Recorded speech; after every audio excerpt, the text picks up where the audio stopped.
Hi friends, ഈ വിഷുവിന് try ചെയ്യാൻ പറ്റിയ ഒരു പുതിയ വർക്കായിട്ടാണ് വന്നിട്ടുള്ളത്. കഥകളി പെയിൻറ്റിംഗ് ആണ്.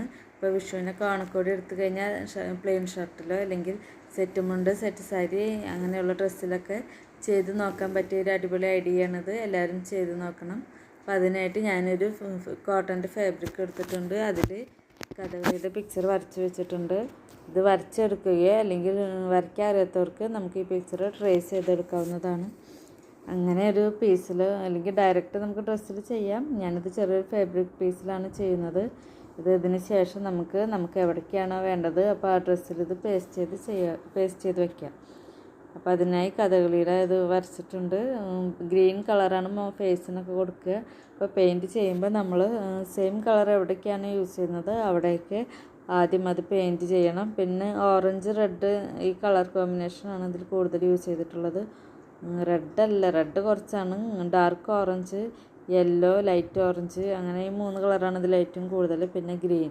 അപ്പോൾ പെയിൻറ്റ് ചെയ്യുമ്പോൾ ആദ്യം ഒരു കളറ് നമ്മൾ സെയിം കളറ് എവിടേക്കാണ് വരുന്നത് അവിടെയെല്ലാം ആ കളർ അടിച്ചതിന് ശേഷം നമുക്ക് അവസാനം നെക്സ്റ്റ് കളർ ഉപയോഗിക്കുമ്പോൾ ആദ്യം ചെയ്തത് ഡ്രൈ ആയതിന് ശേഷം വേണം പെയിൻറ്റ് ചെയ്യാൻ. അപ്പോൾ ഒരു കളറ് അടിച്ച് ഡ്രൈ ആയതിന് ശേഷം മാത്രമേ അടുത്ത കളറ് അടിക്കാൻ പാടുള്ളൂ. അല്ലെങ്കിൽ ഈ കളറൊക്കെ അങ്ങോട്ടും ഇങ്ങോട്ടും ആകെ സ്പ്രെഡായി നമ്മുടെ ഡ്രസ്സും കേടുവരും, പെയിൻറ്റിങ്ങൊക്കെ നാശം. അതുകൊണ്ട് സെയിം കളർ അടിച്ചതിന് ശേഷം നമുക്ക് അവസാനം അതൊന്ന് ഡ്രൈ ആയതിന് ശേഷം അടുത്ത കളർ ചെയ്യാൻ പ്രത്യേകം ശ്രദ്ധിക്കണം. അതുപോലെ ബ്ലാക്ക് കളറൊക്കെ ഏറ്റവും അവസാനം നന്നായി ഡ്രൈ ആയതിന് ശേഷം മാത്രം ചെയ്യുക. ബ്ലാക്ക് കളറൊക്കെ ഒരിത്തിരി സ്പ്രെഡായാൽ മതി ആ ചിത്രം. അങ്ങനെ ആ പെയിൻറ്റിങ് ഫുള്ള് നമ്മൾ കളയേണ്ടി വരും.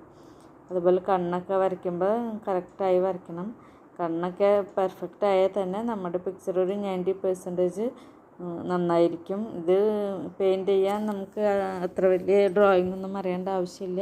ഈ പിക്ചർ നമുക്ക് എവിടുന്നേലും ഡൗൺലോഡ് ചെയ്തെടുത്തിട്ട് ട്രേസ് ചെയ്തെടുത്താലും മതിയാവും.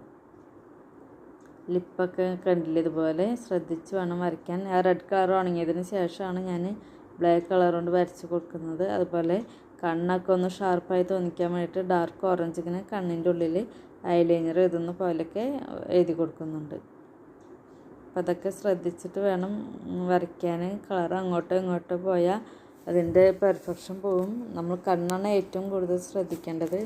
അതുപോലെ ഇതിൻ്റെ മൂക്കൊക്കെ ഞാൻ പച്ച പെയിൻറ്റിൽ തന്നെ ഒന്നുകൂടി ഒരു ഡാർക്ക് ഗ്രീനാണ് കൊടുത്തിട്ടുള്ളത്. ആ മൂക്കിൻ്റെ ഷേപ്പൊക്കെ ഒന്ന് അറിയാൻ വേണ്ടിയിട്ട്. അല്ലെ ഓറഞ്ച് കൃഷ്ണമണി വരച്ചതിന് ശേഷം അതിൻ്റെ ഉള്ളിൽ ബ്ലാക്ക് കളറുണ്ട് ഒന്നും കൂടി റൗണ്ട് ചെയ്ത് വരച്ചിട്ടുണ്ട്. നടുക്കിൽ സെൻറ്ററിലൊരു വെള്ള കളറും ഉണ്ട്. ഈ പിക്ചർ ഞാൻ ചുരിദാറിൽ പേസ്റ്റ് ചെയ്തിട്ടുള്ളത് കാണിച്ചു തരാം. ഇഷ്ടപ്പെട്ടെങ്കിൽ കൂട്ടുകൂടി